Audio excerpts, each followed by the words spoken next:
عشق کے شعلے کو بھڑکا کہ کچھ رات کٹے، عشق کے شعلے کو بھڑکا کہ کچھ رات کٹے، دل کے انگارے کو دہکا کہ کچھ رات کٹے۔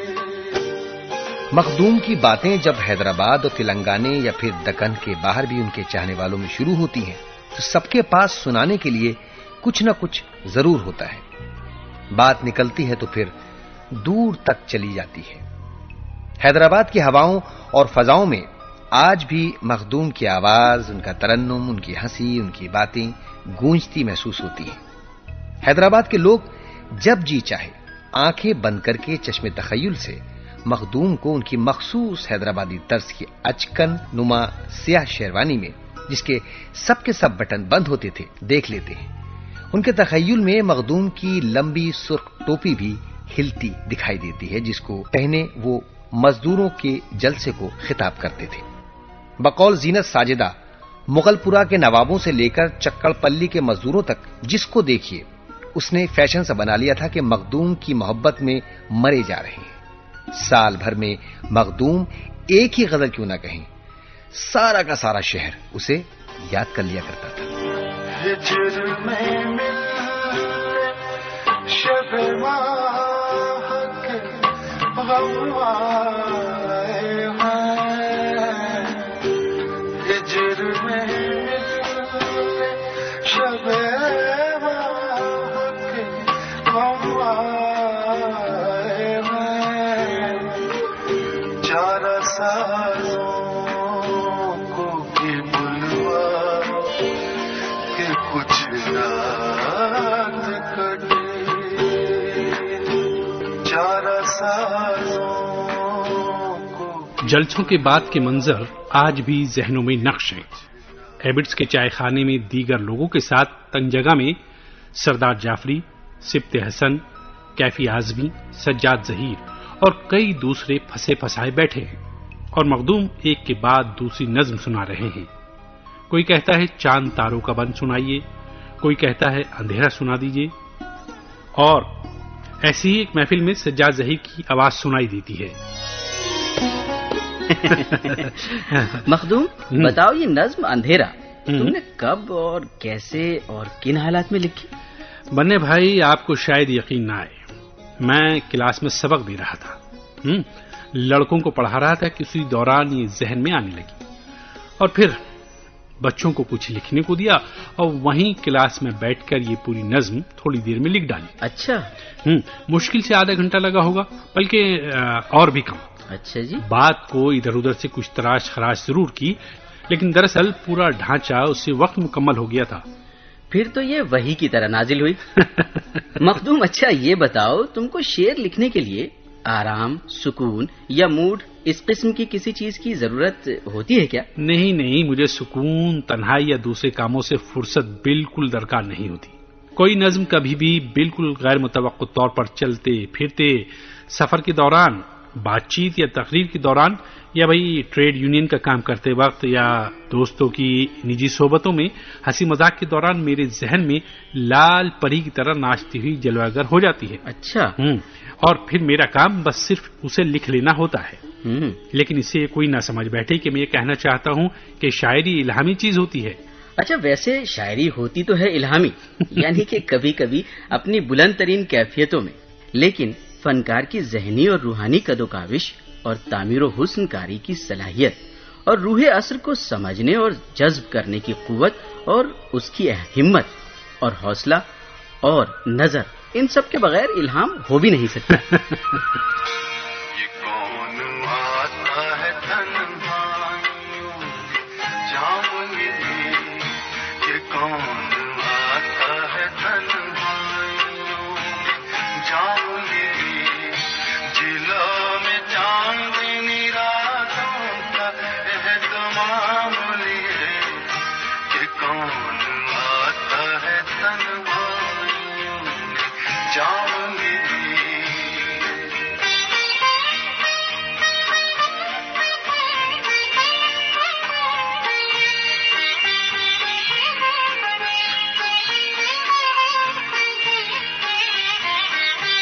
کسی خیال کی خوشبو کسی بدن کی مہک کسی خیال کی خوشبو کسی بدن کی مہک در ایک قفس پہ کھڑی ہے صبا پیام ملی در ایک قفس پہ کھڑی ہے صبا پیام ملی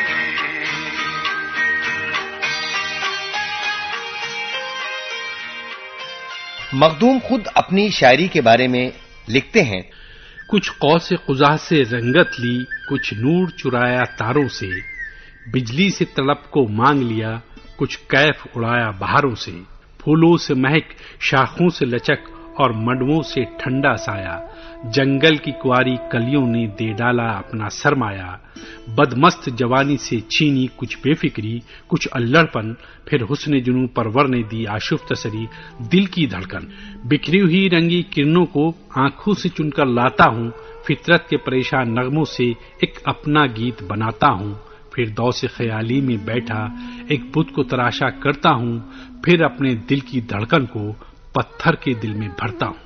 ایک چنبیلی کے منڈوے تلے، ایک چنبیلی کے منڈوے تلے، میں کدے سے ذرا دور اس موڑ پر، میں کدے سے ذرا دور اس موڑ پر، دو بدن پیار کے آگ میں جل گئے، ایک چنبیلی کے منڈوے تلے، ایک چنبیلی کے منڈوے تلے۔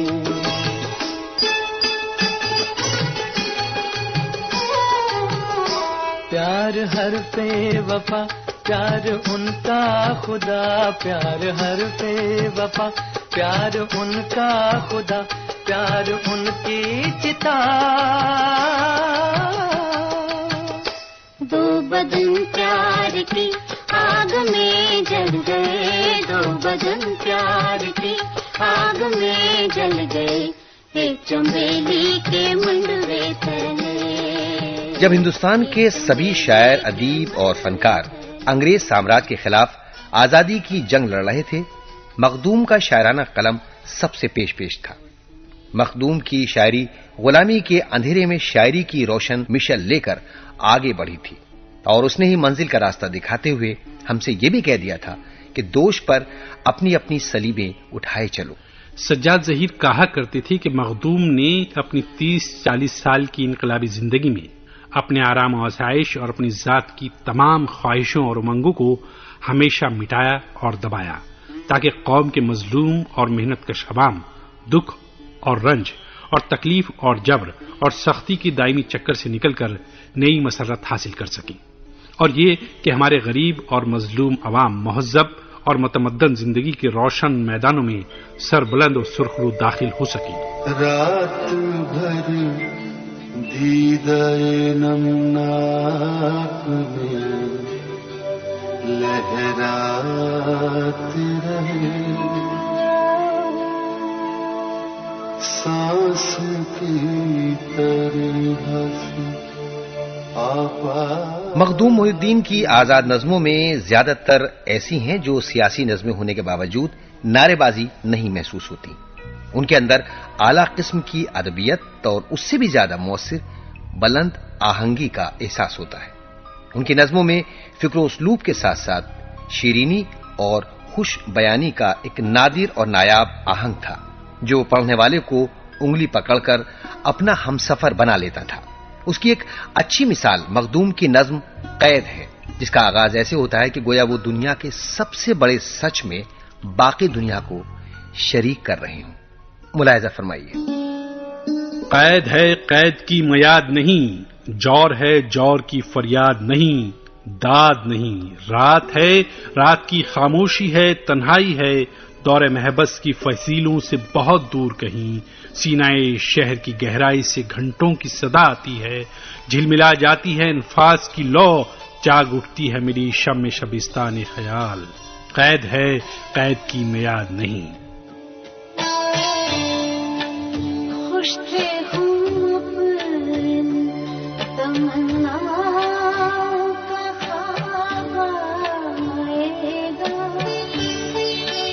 اپنا ارمان برف گنگا نقاب آئے گا۔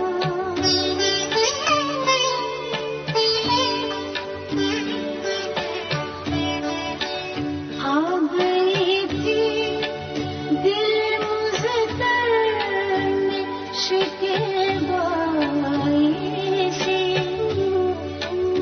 بج رہی تھی میرے خانے میں شہنائی۔ جواہر لال نہرو کی قیادت میں سن 1934 میں جب فاشزم کے خلاف ہندوستانی قومی تحریک زوروں پر تھی تو مخدوم نے اس دور میں اپنی پہلی سیاسی نظم جنگ لکھی۔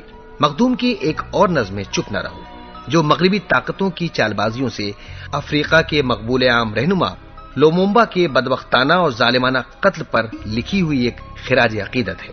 کوئی اور شاعر اس نظم کو لکھتا تو یہ تقریباً صحافتی نوعیت کی اکہری سی نظم ہوتی، لیکن مخدوم نے اس ظالمانہ واقعے پر اپنے اور ہم سب کے رنج و غم کو اس طرح پیش کیا کہ ہم ایک ایسی استعاراتی دنیا میں پہنچ جاتے ہیں جہاں لومومبا اور مخدوم کا غم ساری دنیا کا غم بن جاتا ہے۔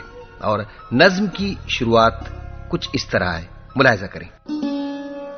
شب کی تاریکی میں ایک اور ستارہ ٹوٹا، توق توڑے گئے ٹوٹی زنجیر، جگمگانے لگا ترشے ہوئے ہیرے کی طرح آدمیت کا ضمیر، پھر اندھیرے میں کسی ہاتھ میں خنجر چمکا، شب کے سناٹے میں پھر خون کے دریا چمکے، صبح دم جب میرے دروازے سے گزری ہے صبح، اپنے چہرے پہ ملے خون سحر گزری ہے۔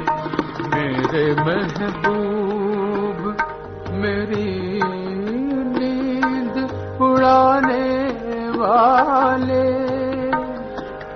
میرے مسجود میری روح پہ چھانے والے، آ بھی جاتا کہ میرے سجدوں کا ارمان نکلے، آ بھی جاتا کہ میرے سجدوں کا ارمان نکلے، آ بھی جاتا تیرے قدموں۔ مخدوم محی الدین ضلع میدک کے ایک دیہات میں پیدا ہوئے۔ ان کی پیدائش 3 فروری سن 1908 کو ہوئی اور پہلی جنگ عظیم اور دوسری جنگ عظیم کے انتشار کے دوران انہوں نے ہوش سنبھالا۔ یہ وہ دور تھا جب ہمارے ملک میں ہی نہیں بلکہ ساری دنیا میں انقلابی تبدیلیوں کی ابتدا ہو رہی تھی۔ ہندوستان کے دبے کچلے عوام غلامی کا بوجھ اپنے سر سے پھینک دینا چاہتے تھے۔ خلافت تحریک کی سرگرمیاں زوروں پر تھیں اور مہاتما گاندھی کی ملک گیر تحریک رنگ لانے لگی تھی۔ مخدوم کے والد کا ان کے بچپن میں ہی انتقال ہو گیا تھا۔ مخدوم کے چچا بشیر الدین نے ان کو کبھی باپ کی کمی محسوس نہیں ہونے دی۔ مخدوم کا گھریلو ماحول مذہبی ہونے کے ساتھ ساتھ قوم پرستانہ بھی تھا۔ گھر پر مہاتما گاندھی، مولانا محمد علی اور بی اماں کے قصے سنتے مخدوم بڑے ہوئے تھے۔ ان کے گھر میں چرخہ کاتا جاتا تھا۔ ان کے چچا کھادی کی بڑی تعریف فرماتے اور خود بھی کھادی پہنتے اور مخدوم کو بھی پہناتے۔ حالانکہ وہ کلف سے اکڑی ہوئی کھادی مخدوم کو قطعی پسند نہ تھی۔ خلافت تحریک کے زمانے میں مخدوم کی عمر کوئی رہی ہوگی یہی 11-12 سال کی۔ مخدوم کے چچا خلافت تحریک کے سرگرم رکن تھے۔ وہ مخدوم کو یہ بھی بتایا کرتے تھے کہ انگریزوں کی غلامی سے آزاد ملک بھی ہیں دنیا میں، اور یہ بھی کہ دنیا میں ایک ملک روس ہے جہاں بادشاہ کو ہٹا کر غریبوں نے خود اپنی حکومت قائم کر لی ہے۔ اب وہاں چھوٹے بڑے سب ایک دسترخوان پر ساتھ ساتھ کھانا کھاتے ہیں۔ یہ مہکتی ہوئی غزل مخدوم، یہ مہکتی ہوئی غزل مخدوم، جیسے صحرا میں رات پھولوں کی، صحرا میں رات پھولوں کے بچھڑی رات. مخدوم محی الدین کی شاعری کا آغاز سن 1933 سے ہوا جب وہ کالج میں طالب علم تھے. مخدوم کی ابتدائی تعلیم عربی، فارسی اور تیلگو میں ہوئی. 15 سال کی عمر میں مخدوم نے سکندر نامہ، دیوان حافظ، مثنوی، مولانا روم کا کچھ حصہ اور شیخ سعدی کی گلستان، بوستان ختم کر لی تھی. ان شہپاروں کا مخدوم پر بہت بڑا امپیکٹ تھا. ادب سے دلچسپی انہیں 1928 سے پیدا ہو چکی تھی. اس دور کے مشہور رسالے نگار اور ایوان مخدوم کمال دلچسپی سے پڑھتے تھے. کالج کے ابتدائی دور سے ہی انہیں کلاسیکل ادب سیکھنے کا موقع ملا. مخدوم کا منفرد رومانی لہجہ شاید اسی لیے جدید ہونے کے ساتھ ساتھ کلاسیکی رنگ میں ڈوبا تھا. خوش تھے خوب تمنا کا خواب آئے گا، اپنا ارمان برف رنگ نقاب آئے گا.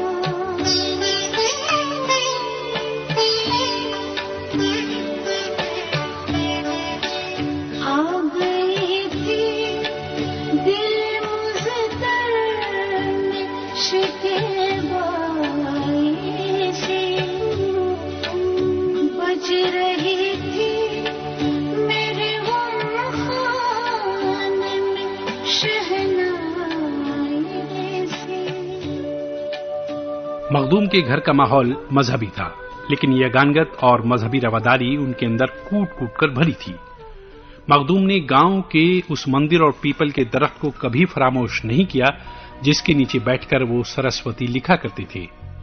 مخدوم بچپن میں مولسری کے بیجوں پر ختم خواجگان، مولود شریف پڑھنے سے لے کر مسجد کی جاروب کشی اور اذان تک دیا کرتے تھے. مسجد میں نمازیوں کے لیے کنویں سے پانی نکالنا، ہر جمعے کو سر منڈوانا، سخت گرم پانی سے نہانا اور روزانہ کے معمول میں فرض، سنت اور نوافل کے علاوہ اشراق اور چاشت کی نمازیں پڑھنا، اس قسم کے مذہبی ڈسپلن سے مخدوم کی طبیعت اکتا جاتی تھی. لیکن گاؤں میں انہوں نے گھر والوں کی چوری سے شرر کے ناولوں کا پورا سیٹ پڑھ لیا تھا. کھیل کود اور شکار کا بھی شوق تھا. 100 گز کی دوڑ، ہائی جمپ، لانگ جمپ اور فٹ بال میں کئی انعامات مخدوم نے لیے تھے. فٹ بال مخدوم کا پسندیدہ کھیل تھا. کالج کے ابتدائی سالوں میں ان کی آواز بہت اچھی تھی اور اچھا خاصا گانا گا لیتے تھے. کہا جاتا ہے کہ مخدوم کی بعض نظموں اور غزلوں کی طرز خود انہی کے ترنم سے مستعار لی گئی تھی. مخدوم بتایا کرتے تھے کہ سن 1933 میں اتفاقیہ طور پر انہوں نے ایک نظم کہی تھی، پیلا دوشالہ، جو مزاحیہ نظم تھی. پھر اسی دور میں تلنگن، ساگر کے کنارے اور انہی کھیتوں میں پانی کے کنارے یاد ہے اب بھی. اس جیسی نظمیں اسی شروعاتی دور کی نظمیں ہیں. یہیں کھیتوں میں پانی کے کنارے یاد ہے اب بھی، یہیں کی تھی محبت کے سبق کی ابتدا میں نے، یہیں کی جرت اظہار حرف مدعا میں نے، یہیں دیکھے تھے اشوے ناز و انداز و حیا میں نے، یہیں پہلے سنی تھی دل دھڑکنے کی صدا میں نے، یہیں کھیتوں میں پانی کے کنارے یاد ہے اب بھی. 6 بندوں والی یہ نظم مخدوم کی شروعاتی دور کی نظم ہے. اس کے بعد تلنگن اور کئی دوسری نظموں کے بعد مخدوم نے اپنی وہ مشہور رومانی نظم کہی جو انتظار کے نام سے اردو شاعری کی ایک ناقابل فراموش نظم بن گئی. آئیے سماعت کرتے ہیں. رات بھر دیدائی نمناک میں لہراتے رہے، سانس کی طرح سے آپ آتے رہے جاتے رہے، خوش تھے ہم اپنی تمناؤں کا خواب آئے گا، اپنا ارمان برا فگندہ نقاب آئے گا، نظر نیچی کیے شرمائے ہوئے آئے گا، کاکلیں چہرے پہ بکھرائے ہوئے آئے گا. آ گئی تھی دل مستر میں شکیبائی سی، بج رہی تھی میرے غم خانے میں شہنائی سی، پتیاں کھڑکی تو سمجھا لو کہ آپ آ بھی گئے، سجدے مسرور کے مسجود کو ہم پا بھی گئے، شب کے جاگے ہوئے تاروں کو بھی نیند آنے لگی، آپ کے آنے کی ایک آس تھی اب جانے لگی، صبح نے سیج سے اٹھتے ہوئے لی انگڑائی، اور صبح تو بھی جو آئی تو اکیلی آئی، میرے محبوب میری نیندیں اڑانے والے، میرے مسجود میری روح پہ چھانے والے، آ بھی جا تاکہ میرے سجدوں کا ارمان نکلے، آ بھی جا تیرے قدموں پہ میری جان نکلے. شب کی جاگے ہوئے تاروں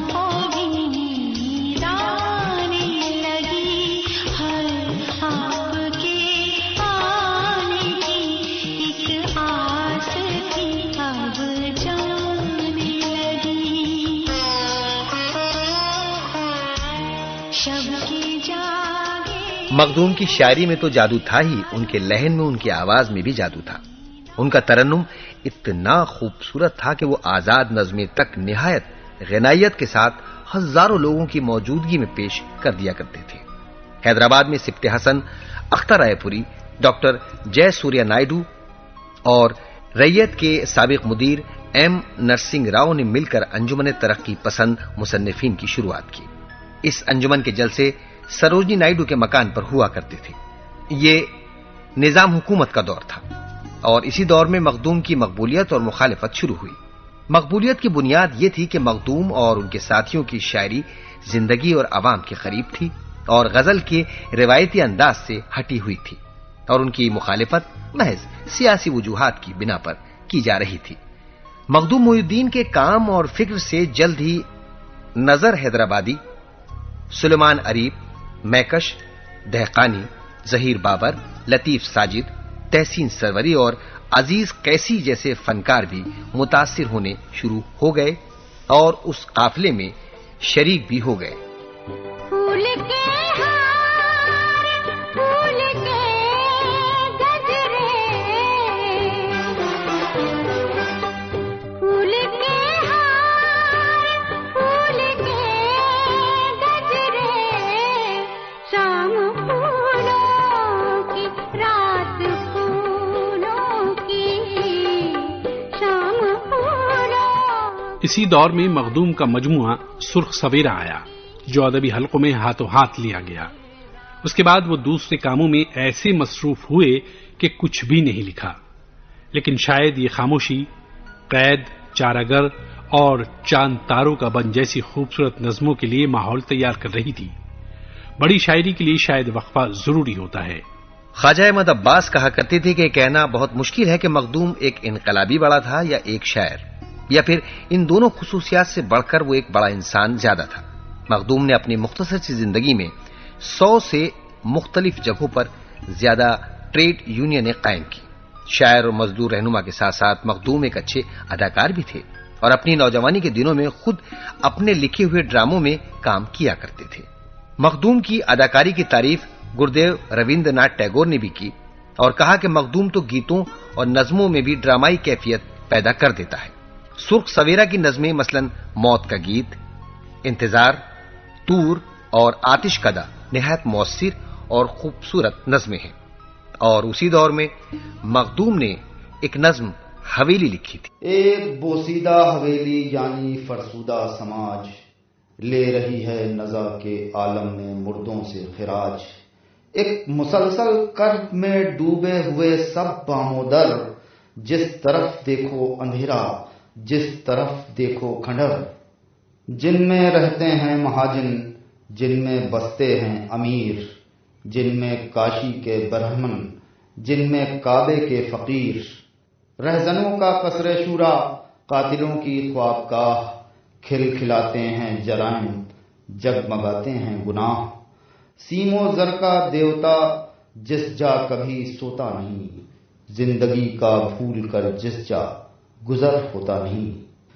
جس کے خونے گرم سے بزم چراغاں زندگی، جس کے فردوسی تنفس سے گلستاں زندگی، بجلیاں جس کی کنیزیں، زلزلے جس کے سفیر، جس کا دل خیبر شکن، جس کی نظر ارجن کا تیر، ہاں وہ نغمہ چھیڑ جس سے مسکرائے زندگی، تو بجائے ساز الفت اور گائے زندگی، آ انہی کھنڈروں پہ آزادی کا پرچم کھول دیں، آ انہی کھنڈروں پہ آزادی کا پرچم کھول دیں۔ بعد کی نظموں میں چارہ گر، رقص وغیرہ شاہکار نظمیں جن میں عشق اور عمل آفرینی کا حسین امتزاج ہے۔ مخدوم محی الدین نے جس زمانے میں چارہ گر اور چاند تاروں کا بن جیسی آزاد نظمیں لکھی تھیں، اس زمانے میں ترقی پسندی کے پیر و مرشد سردار جعفری تک آزاد نظموں کے خلاف گھنٹوں غصہ کرتے تھے، لیکن ان کے غصے کو مخدوم کی آزاد نظموں کی نغمگی نے ٹھنڈا کر دیا۔ مخدوم کی چارہ گر اور چاند تاروں کا بن جیسی آزاد نظمیں گائی جانے لگی۔ جلد ہی لوگ بھول گئے کہ کبھی کچھ لوگ آزاد نظم کے خلاف بھی تھے۔ مخدوم کی شاعری میں ترنم کا ایک سیل رواں پنہاں ہوتا ہے۔ یہی اس کا حسن ہے اور یہی اس کی انفرادیت بھی. ان کے شعروں کی تخلیق موسیقی سے ہوتی ہے اور دل کی دھڑکن کا آہنگ ہی ان کا میٹر اور وزن بن جاتا ہے. پیار ہر پہ وفا پیار ان کا خدا پیار ہر پہ وفا پیار ان کا خدا پیار ان کی چتا. دو بدن پیار کی آگ میں جل گئے دو بدن پیار کی آگ میں جل گئے ایک چنبیلی کے منڈوے تلے. فکر توسمی نے آج سے تقریباً 40 سال پہلے ایک مضمون میں لکھا تھا، گزشتہ سال جب میں حیدرآباد گیا تو حیدرآباد کے رکشہ پولر سے لے کر یونیورسٹی کے اسٹوڈنٹس سے ہوتے ہوئے بڑے بڑے وزیر تک جب مخدوم کا نام لیتے تھے تو احترام و عقیدت سے ان کے سر جھک جاتے تھے، کیونکہ مخدوم بیک وقت مزدور لیڈر بھی تھے، شاعر بھی تھے اور سیاسی لیڈر بھی تھے. ہلکے سیاہ رنگ کا وہ میرا جیسا دبلا پتلا، محبت اور خلوص کا مجسمہ، جس سے بھی بات کرتا تھا اس کا دل موہ لیتا تھا. ان کی طبیعت میں، لباس میں، بول چال میں نہایت پرکشش سادگی تھی. حیدرآباد کی کوئی محفل مخدوم کے بغیر نمائندہ محفل نہیں سمجھی جاتی تھی. مخدوم کی شخصیت میں ایک طلسم تھا کہ محنت کش طبقہ ان کو اپنا نجات دہندہ سمجھتا تھا، مگر سرمایہ دار طبقہ بھی ان کی اسپرٹ اور عزم مصمم کا احترام کرتا تھا. آپ کا ساتھ ساتھ پھولوں کا آپ کا ساتھ ساتھ پھولوں کا آپ کی بات بات پھولوں کے آپ کی بات بات پھولوں کے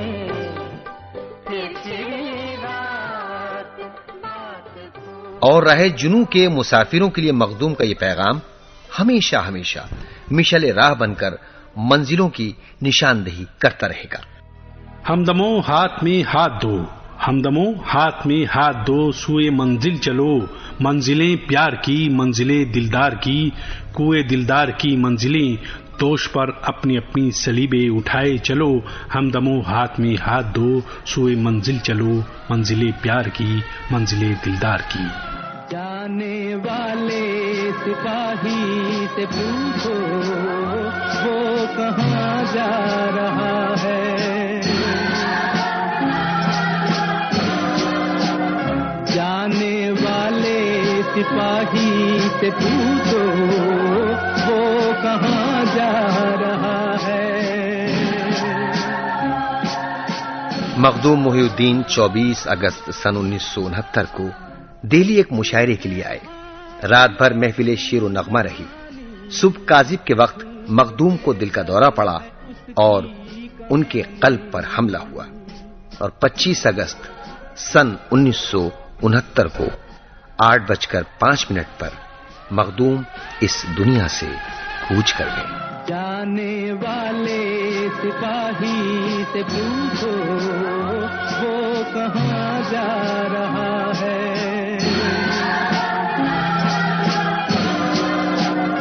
جانے والے سپاہی سے پوچھو وہ کہاں جا